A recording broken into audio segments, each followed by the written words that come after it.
disclaimer. We are discussing Yasna 48.4, which is in the 13th song of the Gathas. Disclaimer as usual for anyone who's a first timer or may have forgotten, we are not experts. We are just lovers of the Gathas. And what we discuss is our understanding and interpretation of what we read, not necessarily an scientific translation. We're not linguists. So with that said, we will start with this verse and I will read it to you. Unfortunately, you're stuck with my voice.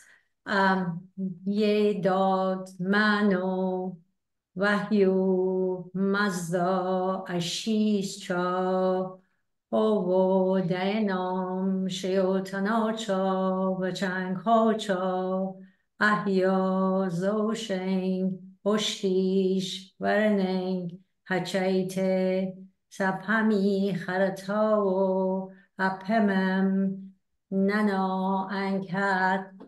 And on to the translation. Whoever wise one has set his mind on better or the worse, sets his conscience accordingly with actions and words. His desire follows his cherished choice. But in your wisdom, the end of two will be different. This is Dr. Jafari's translation. O Mazda, the one who is blessed with good thought, his deeds and words shall be inclined towards goodness and his conscience towards enlightenment. And at the end, with the help of wisdom that you have bestowed to him, he will be able to distinguish between good and evil. That's Khosrow Khazai. And the last one, those whose minds move to the uplifting thoughts and those others whose minds turn to what is base, their words and deeds will reflect their thoughts, for their choice will follow their sentiment. The ends will be different as thy wisdom declares, and that's DJ Irani. And the summary substance of it is up to how one sets their own mind, whether someone thinks good and improves it or the other. On the other hand, thinks bad and worsens in thought, they mold their conscience with the words and deeds that ensue. They follow what they have chosen and it becomes their desire. Whatever the case, the consequences of two opposite choices would also be different. This is what wisdom endowed by Mazda advises. And the pondering point, our thoughts, whether constructive or destructive, will affect our subsequent words and deeds to be beneficial or harmful. My take on this is Zarathustra in various verses of the Gathas, using different words, constantly emphasizes how we have this ability and power to have good thinking or bad thinking. The thought process in our head is our biggest power, is our biggest tool to use. And this, unfortunately, has been misinterpreted as Zoroastrian being a dualistic religion. But the truth is humans are dualistic. All humans have the ability to form a thought. And that thought could be in a righteous path, or that thought could be not, maybe sometimes knowingly or unknowingly in the wrongful path. But at the end, the ending, and this is clearly telling us in this verse, that at the end, we will have different results. We will obtain different results from the good thought versus the bad thought. And what do you think, Mitra? Good morning, everybody. Can I see everybody? I'm glad that you're all here. I would love to see everybody's beautiful face. So those who don't have their cameras on, please don't be shy. Everybody is unique in their own way. We would love to see you. And I have OCD, so I have to speak to people that I can see. I cannot just make it up and go along. So hopefully in a couple of seconds, Fariba will get the hang of it and show me everybody who's attending, which makes me very happy. So once again, thank you for joining us. And this verse of the Gatha is a testament that Zarathustra was thinking about thinking.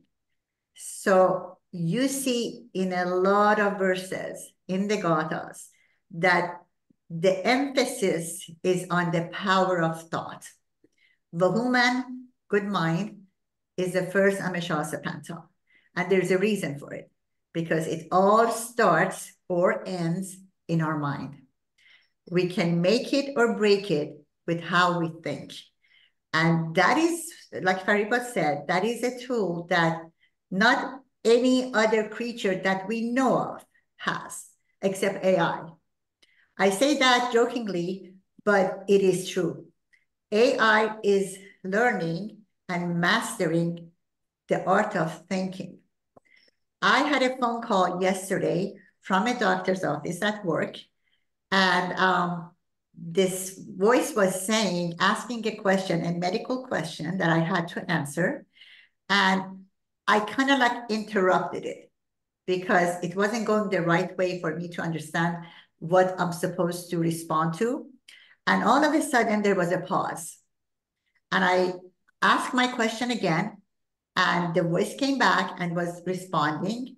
And then I asked it again, what I wanted to know in a different way, and there was a pause. And then for some reason, I just kept saying, I'm sorry, am I speaking to a robot? And I said robot. I don't know why, but I did. I wasn't thinking. I just said, am I speaking to a robot? And this voice said, yes, this is an AI. And I'm like, okay then. But the point was, after the conversation was over and I responded and the conversation was done, I thought about it and I'm like, okay, this AI is thinking, because when I asked the question, it didn't immediately respond. I'm sure in the future it will respond immediately, but it was thinking because I cut it off and I put extra information in the plate. And this AI, this robot, this artificial intelligence was learning how to respond by thinking. Victoria, I think this is our Victoria who asked the question on the chat about a week ago when we had that talk about think by Dr. Kehosro Mehrfar. Was that you, Victoria? Am I right? That you asked if anybody attended that. Can you tell me about it? Was that you? Yeah, that was me. Okay, perfect. So the whole talk was about think.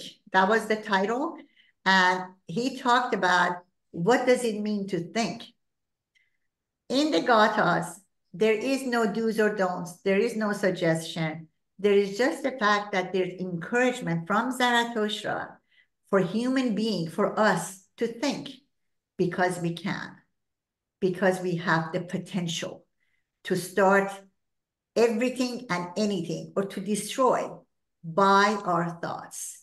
All these psychotherapists talk about, think positive, then your life would be positive, your life would be happy. All the therapists tell you, you just keep telling yourself, I'm going to be successful, I'm going to be happy, I'm going to be healthy. And it's a power of suggestion from your thought to your mind and then to your body. And the good thoughts, good words, good deeds, it starts with good thoughts. It's about thinking. So the emphasis is on thinking. Those who do evil stuff, they think too. Absolutely. Those who plan destruction, they think about it. They plan it. It's the power of our mind. It can go either way. And here, 4,000 years ago, Zarathustra, in his verses of the Gathas, is saying all that. It starts by your mind thinking. He says to everybody, every man and woman in the Gathas, listen to me with your mind. Why? Why not with your ears? We are here with our ears. There's no talk about just hear me. It's the talk about listen to me with your mind. Because in your mind, listening will become thinking. And hopefully you have the passion to become righteous, to be good, to do good, and that thought process is positive, and the effect of it is good words and good deeds. So this is a very simple verse of the Gathas, but it's so profound because this is the base behind everything that he talks about in the Gathas. It's everything, the core, the essence of Zoroastrianism. The power of you thinking positive and righteously, not just positive, let me get something, let me do something, let me say something for me to gain something. It's not that. It's just to be righteous and to do the right thing, not the good thing, the right thing.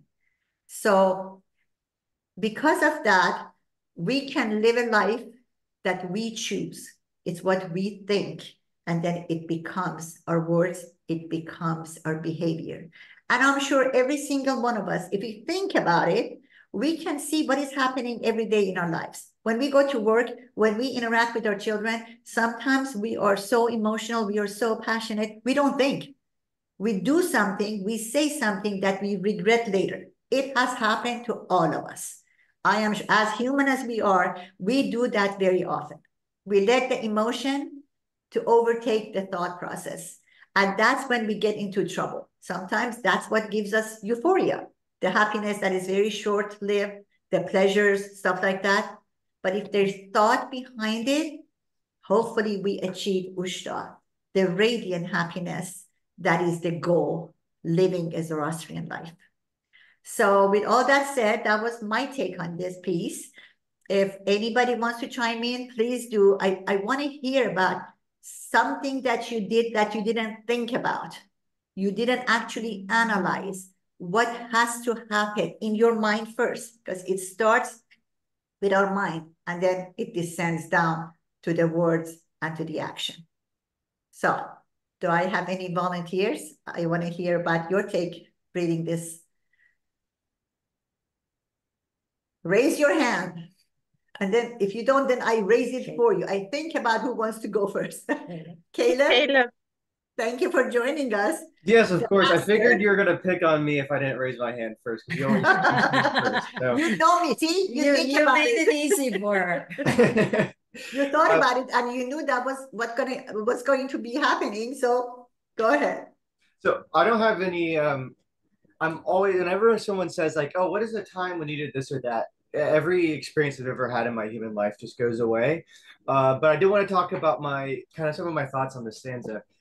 Because I think it's a very interesting one, because I feel like Zarathustra is setting out kind of this ethical theory of mind here, where he's saying that when you kind of place or set your mind in a certain direction, you kind of establish everything else that goes forward, right? So you make this conscious decision to put your mind onto what's better or obviously what's worse. And then from that, the very way that you view the world starts to become shaped, right? So if you just make a concept or conscious, I should say, decision to do what's good, you start to see and view the world in a different way versus if either intentionally or unintentionally you put your mind on the bad, you start to see the world as a bad or a worse place, someplace where, you know, everybody's out for themselves and I just got to get mine and all this other stuff. And then he kind of says that, you know, from there you follow, or what follows is your decisions and your desires, your choices, everything follows from this. And this will kind of lead to your ultimate end, I guess. And I think it's, I guess I don't have too much more to say at the moment, but I think it's very interesting, this kind of theory of mind and ethicality and kind of how the mind interacts with the world and how your own engaging with the world follows from it. So that's my 2 cents. Thank you so much. Yeah, that is true.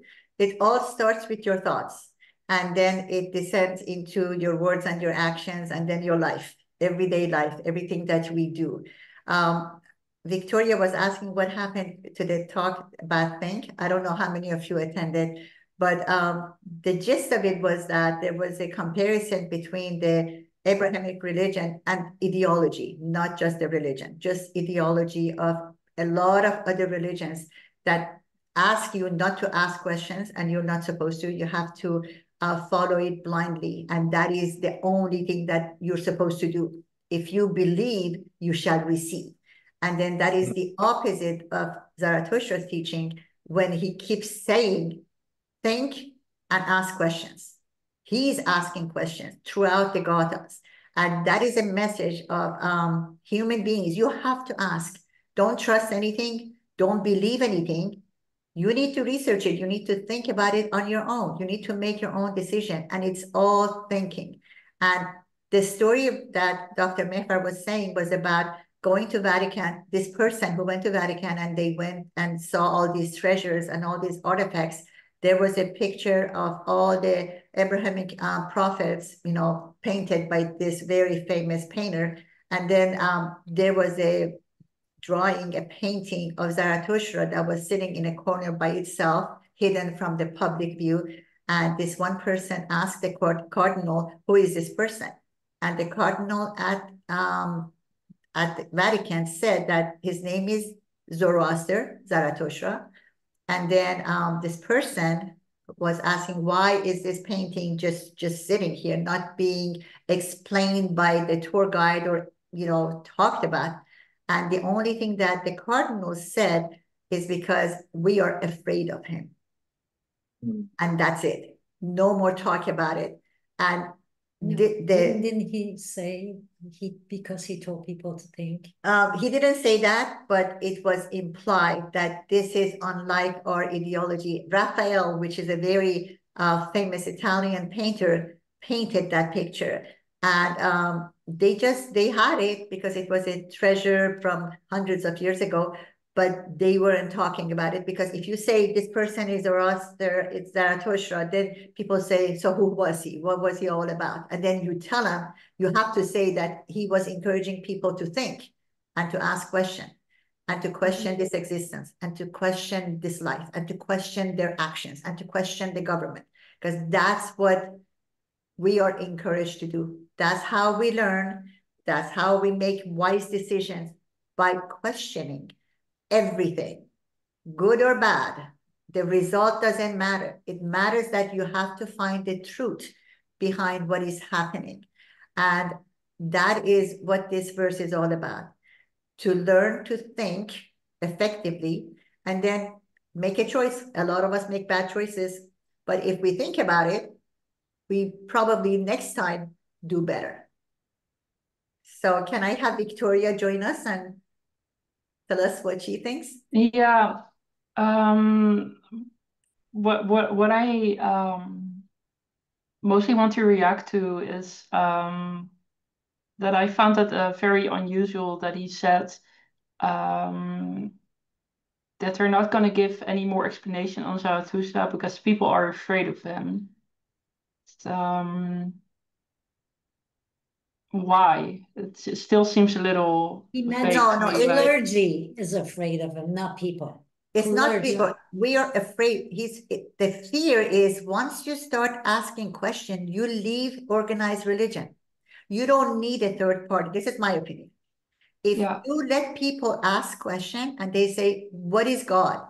Why are we in such miserable times? Why am I not blessed like the next door neighbor? Why is this creation the way it is? When you ask those questions, and clergy, any religion, any ideology has to answer that question, then people lose faith in God. It's like, oh, that's the fear. Because here in Zoroastrianism, we are not fearful of God. We don't talk about God. God is the creator. It happened. Whatever happened, the creation happened. We have to focus on the creation now. What you see, what is out there, what the interaction, the harmony between man and nature, the form of this nature, how we're supposed to deal with it, how we're supposed to find our way for a better life. So once you tell people you can ask questions, it's a sin. A lot of ideologies, if you ask question about God or kind of like say why, they're like, why are you doing? You don't have faith. You don't belong. You leave church. You have to be such and such. They kind of like cast you out because you're asking why. And it's not your place as a regular human being to ask why. That's the opposite in this ideology. You ask why everywhere, in every sense of it. like the Gathas, we're questioning the Gathas. We're asking, why did he say that? We figure it out, bad or good. It doesn't matter. The point is that we are in a position on this earth. We have the ability to become better, to become more knowledgeable, to find out more. AI is doing it. Who created AI? Human beings with their greater mind, greater knowledge. I'm not saying it's good or bad. I have a lot of opinions about that. But the point is, we are put on this earth, however, evolution, and we are able to think and to make our own decision. And that's another part of it, freedom of choice. It all follows. If you tell people you can't think, you can't ask questions, I mean, not regular thinking, but don't question creation. Why not? If we are part of it, why not? So the fear comes from there. That's why they said, I mean, the story. I wasn't there. Dr. Mehfar was telling the story, hearing it from an older man in, a generation ago. But it makes sense that you don't want to talk about Zarathustra. Now that Zarathustra's message is out there on internet, on Zoom, in articles in the past like 30, 40 years, look at you guys. You're approaching it from all over this universe. We didn't have that before because people are like, oh, there's another way. We can ask and we can learn, and we're allowed to be a human, an intelligent human. That's why. But thank you. Thank you for your question. Eric. Eric, would you like to chime in? Yes, of course. Hi, I didn't even have a chance to say hi at the beginning. So, Hello.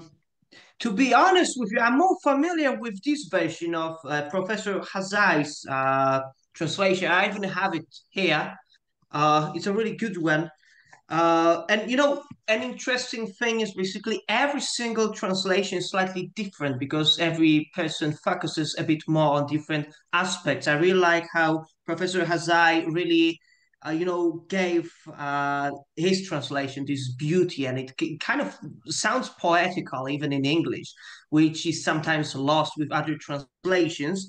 I attended the let's call it lecture because it was sort of like a lecture last weekend. It was last Saturday, the one about Vatican and the painting of Zarathustra hidden in the vault. So this is the case with not only religions but ideologies. In many ideologies, when you want to question something, you already consider the sort of the, let's say, element that's very likely to rebel against the dogma or the doctrine that's being forced in by the propagators of a certain ideology. And I personally think that this book, or rather the translation of this book, is very dangerous to many ideologies in the world because it just convinces the reader, if you understand what is written there, to think, to really ask questions, to make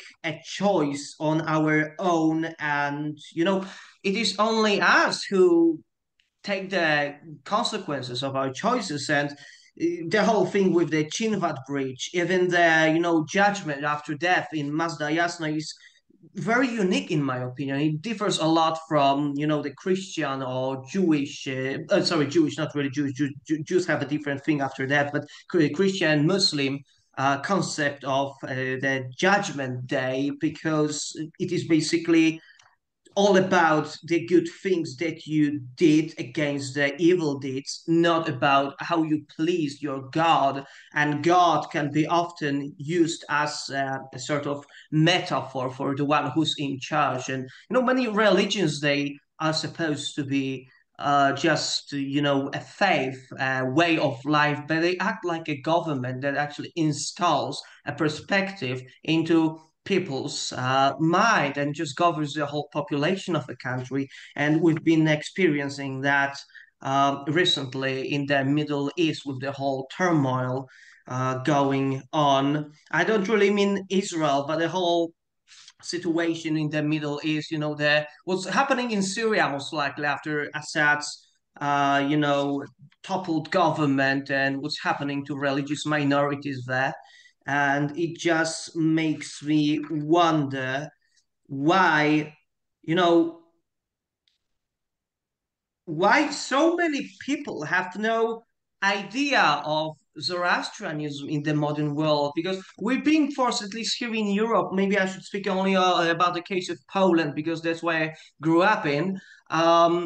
We are being taught about the Greek philosophy, about some modern philosophers, the mainstream religions, but nobody ever mentions this faith. Nobody even knows about it. Like, I've met maybe only 5 or 6 Polish people who have heard about Mazda Yasna, and if they know Zarathustra, they know him only because of Nietzsche, not because of who he really was, according to historical writings. So, you know in my perspective, it just puts the whole idea of a dogma of organized belief systems in a sort of position that is endangered by asking the question why and what reason for. Because we can always ask a question. There's even saying that there are no stupid questions, only stupid answers. But every question demands an answer. So that's my opinion on that.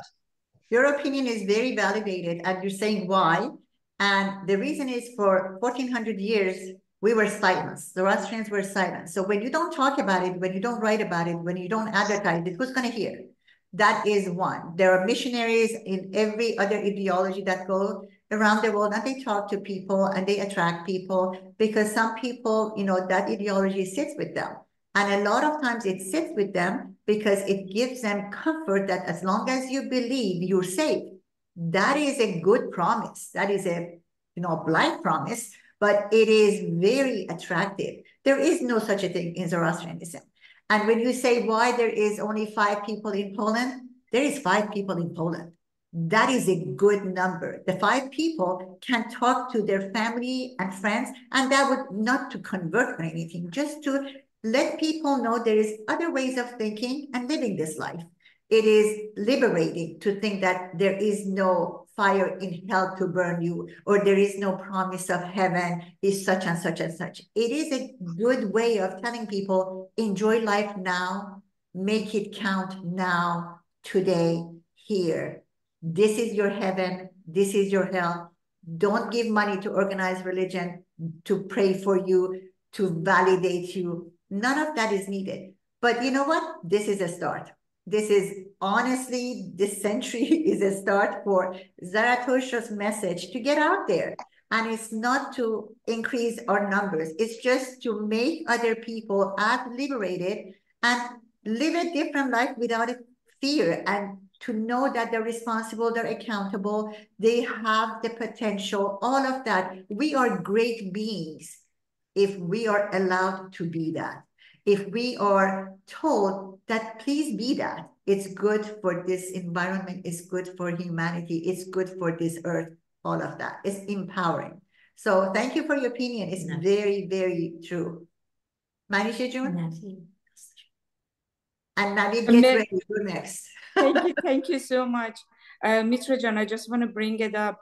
You brought such a great point about this specific yasna that I love so much. It's about the dualism and blaming, or actually stamping dualism with Zoroastrian, which is us as part of human beings. One of the best psychologists that I know of at Stanford University right now has a podcast about which wolf you're feeding. So it's all about that the wolf as an animal, which is proudly, that is my personality when I took the test years ago, that can be very noble, very protective about the community, or can be very, very vicious.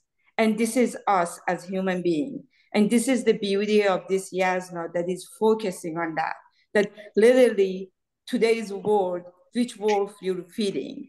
Even right now with the dynamic of what is happening politically in society, it is, for me, it's constantly bringing me back to Gathas and Yasna, which wolf I'm really feeding. Am I gonna have positive thoughts and positive actions toward a better society, or I'm gonna be very bitter and negative?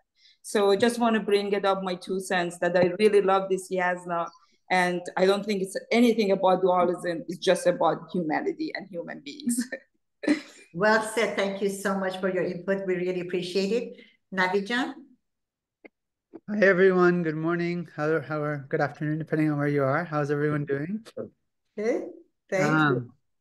So yeah, I think this is a very good sense. I agree. And I think as everyone mentioned, I thought of a couple things. One is that this is very much the primary focus, I think, of Zarathustra's framework. And like I was saying, like if you think of the direction of anything you do in life, if you start with your mind and honing it, it creates the right vector of reference, right? I think Dr. Irani would call these moral vectors, essentially. And this is often where the dualism of Zarathustra is confused. They confuse it as, a dualism between good and evil and like entities, but it's more about this thought. It's like, can we point ourselves towards goodness or the right thing, as Mitra and Faribajan were saying, or are we going away from it? And it's more about awakening ourselves to that truth that's within us. And the more you uncover, the farther along you go. The less you know, the darker it gets, the more you kind of retard backwards, right? So I think this is very, very powerful. And then something that Caleb and Eric said that also made me think is, I think when you compare to other worldviews, it's pretty profound if you place it both in historical context and modern day comparison to be respectful.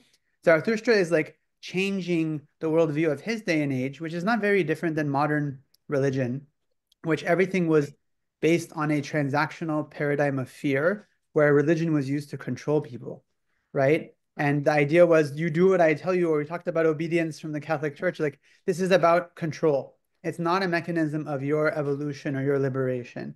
And I like that Mitra used the word liberation, because I think that's what this does, is this now says it's more responsibility on you, but through that responsibility, you get to a point of growth and spiritual development. And that's, I think, the innovation for this message. And that's why maybe, to Eric's point, maybe not everyone has heard of it, because it doesn't need to be out there and be, here's the Catholic way, or here's the Islamic way, because it controls people. But I think we are doing that work now because the world needs to hear the ideology that will help them. Yeah. And I think that's like the major point I would say is like, this is in a way, like, think of it as reprogramming everyone's kind of worldview, essentially. And now we have to kind of unlock ourselves or unplug from the matrix, so to speak, and move forward. Thank you so much. You're always so eloquent about saying all these things. And it's your words are thought-provoking. You're like talking in mantras. So I appreciate it. Thank you so much. Also, I was just going to give an example about thinking, because this is what the verse is about, and how we think positive, and then positive things happen. If we don't think, if we are angry and we think negative, then the same thing. So life situation is, I don't know how many of you work for a corporation or you work with people out there, in public. There is a training that in my job, we have to do it every year, and it's called de-escalating difficult situations. And it tells you how to stop, people who are aggressive, how to stop people who want to fight, all that. And it's so, so hard to do that without thinking, because our emotions are much, much, much more powerful than our thought processes. We actually have to tell ourselves to think. It doesn't come natural. A lot of emotions, positive or negative, are just like instincts. We are still an animal, so it just comes over you.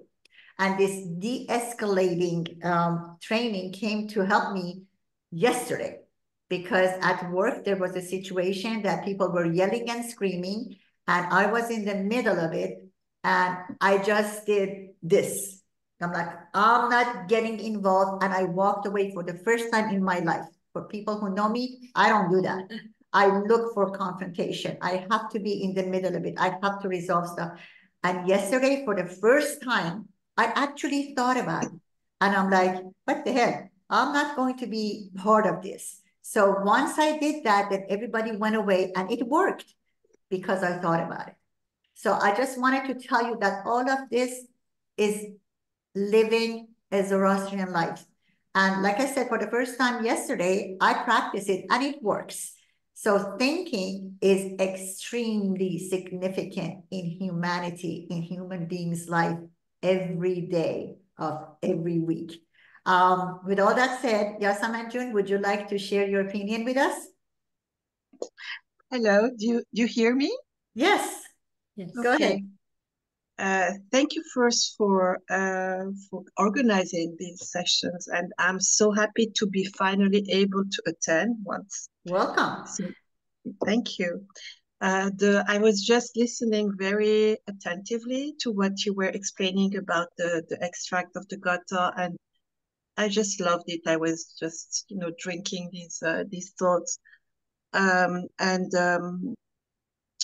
The thing is that I have been trained, how can I say it, in what is called emotional logic. And I have added to my tools this perspective, and I don't have any more any difficulty with thinking emotions as part of life completely, as part of our human nature.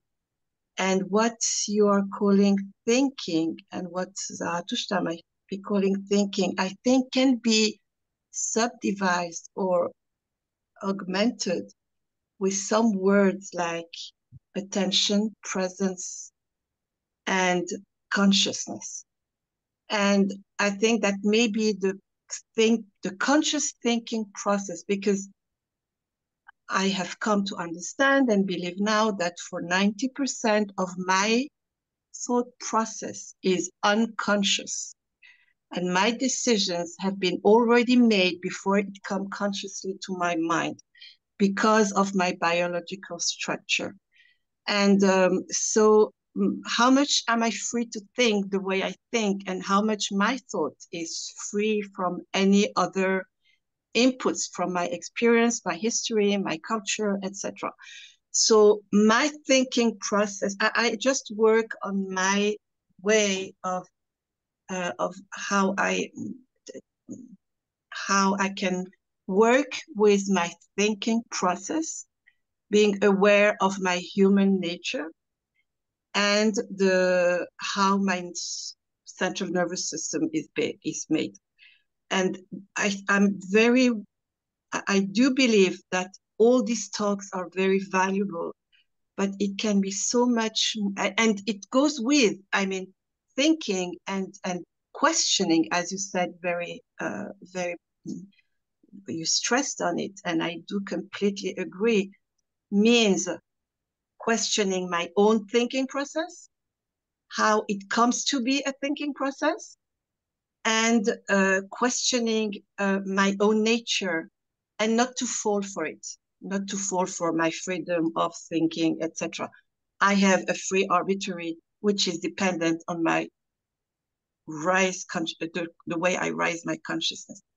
So, and of course, Zarathustra is very unique. His thoughts are very unique, as you said, 4,000 years ago. Now, in the East, we have Tao, we have Confucius, we have Buddha, which are not as organized religions as the Abrahamic religions that we know. And when I talk about Zarathustra and my religion and my philosophy, many people who know the East say, oh, that's very similar to Buddha, to Tao, to Confucius, or whatever. And I may believe that this is part of an Oriental thought process and philosophy. I don't know how Zoroaster was initiating this, because I believe Buddha, Confucius, and all this came later. But anyway, it exists in the world. We're not the only ones. Zarathustra is not the only one now. And I feel very interested also to learn more about these philosophies. So that was just what I wanted to say, that it adds to my ability to go my Zoroastrian way in questioning my own thought process and, my human biology and Thank you consciousness. so much. Yeah, what you're saying makes a lot of sense. It is so scientifically correct. And a lot of us do not think everything, when we drive long distance or we go from home to work, how many times have we been on automatic pilot? We don't even remember passing the hospital that is always, making noise or whatever in our way, or we don't remember passing a red light, a green light, because we are not thinking. We are No, subconscious. it's not because we're not thinking.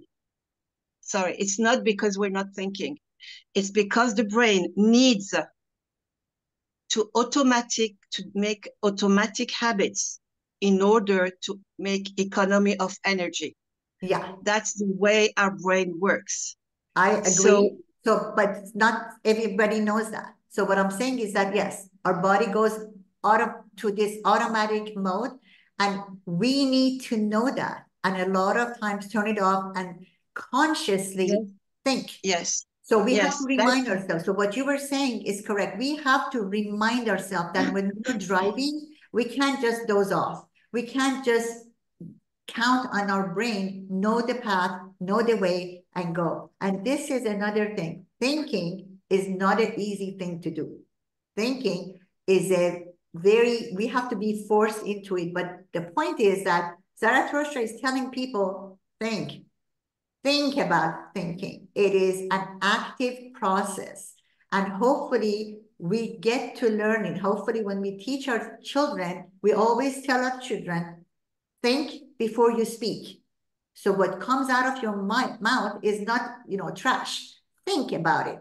So this is just the beginning. This is what was suggested. This is the mantra. So it is beautiful. And thank you so much for your input.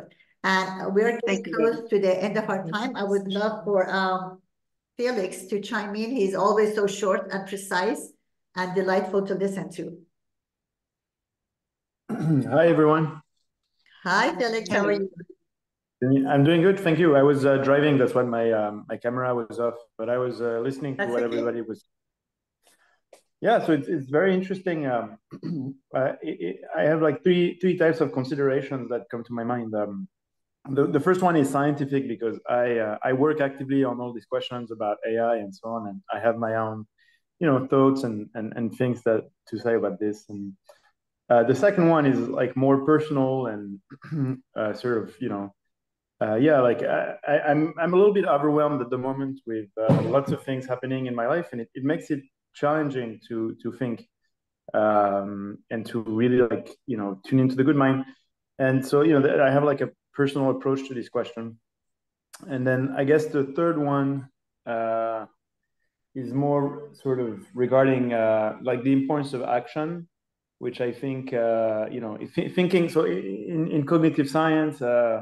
We usually think about, one way to talk about cognition or thinking is everything that stands in between perception and action, right? And but too much thinking can also be a bad thing. And I think a really good thing about Zoroastrianism is also the emphasis on acting. And when it comes to, for example, like I have all sorts of problems in my life from different angles, and that's kind of paralyzing. And the only way out of it is actually to deal with each individual problem in a focused manner and to act. And as long as I don't act, the problems are not going to resolve themselves. So I just wanted to, put forth the importance of action.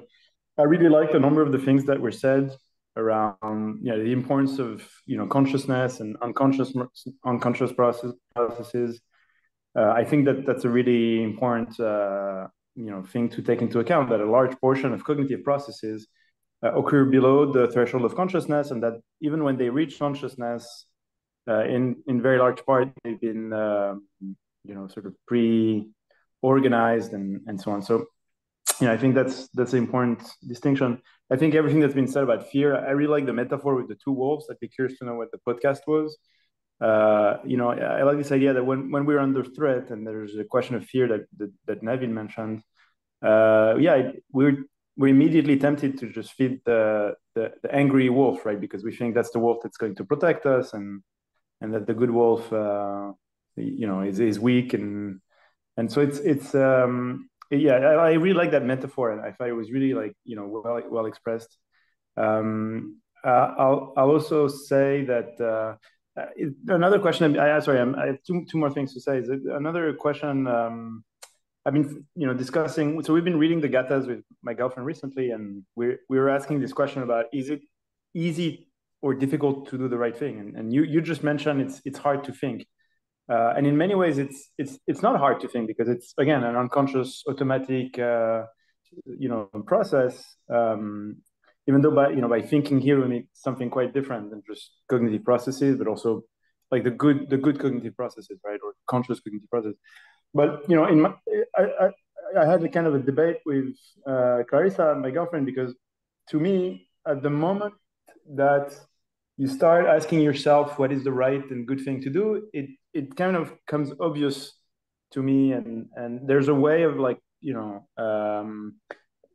and that's how I think about Vahumana, right? Of like looking at a situation, a problem, or the world in general, and I feel like understand, like being able to see clearly what is the best thing to do is quite an obvious and simple thing to do. What is hard is to take a pause and then engage into a different kind of thinking where you look at things from a positive manner, especially the more things attack you from different angles. And so she was like, oh, you think it's so easy, you think it's so simple, so then why don't you do it, and so on. And we had this little debate because to me it's very easy and it's very obvious to see what the right thing to do is. But at the same time, it's why are we constantly failing to do it? And it's kind of the paradox. And then the last thing I will say is, Mitra, I really enjoy these conversations and so on. And I think you're really good at explaining the Gathas, but I have to say, I disagree profoundly on your views on AI. But that's a different topic. I will just say one thing is, to me, I don't think AI thinks at all. I think it gives the illusion that it does, and that's very dangerous. The way I look at large language models and transformers is more as a very advanced form of autocomplete. So it's like when you type a text, it's suggesting you some words, and it's just it's doing the same thing but at the level of a paragraph or even a few sections. And I don't think we would say the autocomplete things, or it's capable to anticipate the next word. And there's a clear distinction between language and cognition in neuroscience and psychology in general. Like language is a tool for cognition that helps organize cognition, and it's kind of like a scaffolding upon which you can like build. And so the children inherits at birth during the first year of development a pre-organized structure of reality that they can easily deal with, but it doesn't mean they know what the words mean. And you can hear children sometimes say very profound things, but they have no idea what they're talking about. And there's like a clear distinction between thinking and language, but these are like technical matters, and I also use AI all the time to help me organize my thought. But on a technical point of view, I would make a clear distinction between language and cognition, and say that AI is not thinking, but that's another debate. Thank you so much. It is so much fun to bring up a Gatha's verse and then talk about all the things that we talk about. Look how much information each one of us can share that the other person has never heard of. When you talk about AI, a lot of times I don't want to think about AI because it scares me. And that is a choice too. So that's how I turn off my thinking. I always think that quality over quantity. Yeah, we can overthink stuff. And those people who do that, they have OCD. They think and they make a decision, then they think again, and then that is not a good thing too. So thinking per se is not just a task. It has to be done right. It has to be done at the right time, the right place, for the right reason. So that's another form of explaining what Zarathustra was talking about. But it's amazing that one verse of the Gathas, we don't talk about God, we don't talk about religion, we just talk about everyday's life and how it affects us. And that is the beauty of us getting together and talking about one concept, talking about one word, to think. So it is amazing. We are out of our time, and it's a shame, because I would have loved to hear from Lily, from Naveed, from Britton. Britton talked about other stuff before we started, so we enjoyed hearing you, but I would have loved to hear your opinion about this topic also. So hopefully next time. And we really appreciate you all being here. And hopefully we all are better today than we were before, because we exchange ideas and we talk about one topic together that is in everyday life, is every minute of our life, either thinking it or not thinking it. So thank you so much, and hope you have the best rest of this weekend. Have a good one. You too. Thank you. Thank Bye. you. You too. Thank you, Bye-bye, Bye. everyone. Thank you so much. Thank you Bye. very much. Thank Bye-bye. you. Bye. Thank you. Bye.